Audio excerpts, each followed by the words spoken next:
Selamat pagi, kita akan masuk dalam renungan harian. Mari kita berdoa. Ya Tuhan, urapi hati dan pikiran kami ketika kami hendak membaca dan merenungkan firman-Mu.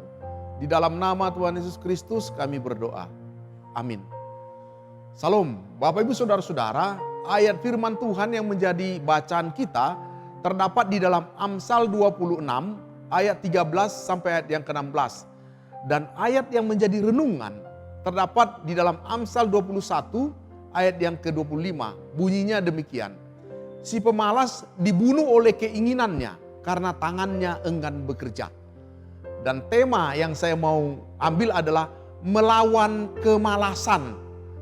Bapak Ibu Saudara-saudara, kita tentu tidak mau hidup bersama-sama dengan seorang pembunuh, bukan?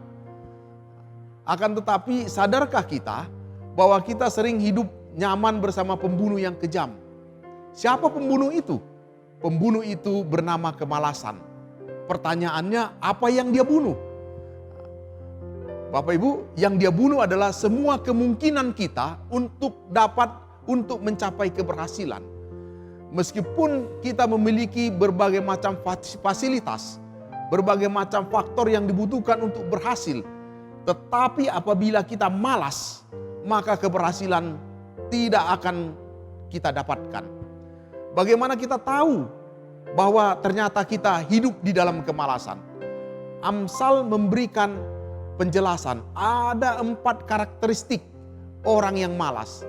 Yang pertama, menurut Amsal, si pemalas selalu menciptakan berbagai macam alasan yang tidak masuk akal untuk membenarkan kemalasannya. Pada ayat yang ke-13, dia mencari berbagai macam alasan. Ada saja alasannya. Yang kedua, si pemalas suka menunda suatu pekerjaan pada ayat yang ke-14. Jadi pekerjaan itu sudah ada tetapi dia tunggu sampai pada akhirnya tidak dikerjakan. Pada ayat yang ke-14. Yang ketiga, si pemalas terbiasa tidak menyelesaikan tugas yang sudah dia mulai pada ayat yang ke-15. Jadi meskipun dia sudah mulai, dia sudah awali, tetapi ternyata tidak selesai, tertunda. Berbagai macam faktor yang membuat dia tertunda. Yang terakhir, yang keempat, si pemalas sering merasa diri paling benar dibandingkan dengan orang lain. Itu pada ayat yang ke-16. Jadi apapun yang dia lakukan, meski salah, dia menganggap bahwa dialah yang paling benar. Nah, berdasarkan apa yang diuraikan dari kitab Amsal ini, Bapak Ibu, mari kita mengkoreksi diri kita sendiri. Kita bisa melihat dengan teliti dan kita jujur di dalamnya.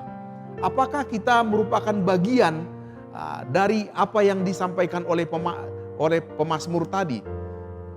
Apakah kita orang yang bersahabat dengan dan dikuasai oleh kemalasan? Dengan 4 kriteria itu. Kalau kita dapati ternyata kita merupakan ciri-ciri orang yang seperti itu, bertobatlah dari kemalasan sebelum Anda menyesal. Karena sudah membuang banyak kesempatan berharga untuk berhasil, tanpa bisa kita memperolehnya kembali. Jangan lupa, kemalasan pun adalah sebuah dosa yang dibenci oleh Tuhan. Karena kita tidak mengembangkan potensi, bakat yang sudah dipercayakan atau talenta yang Tuhan sudah berikan kepada kita.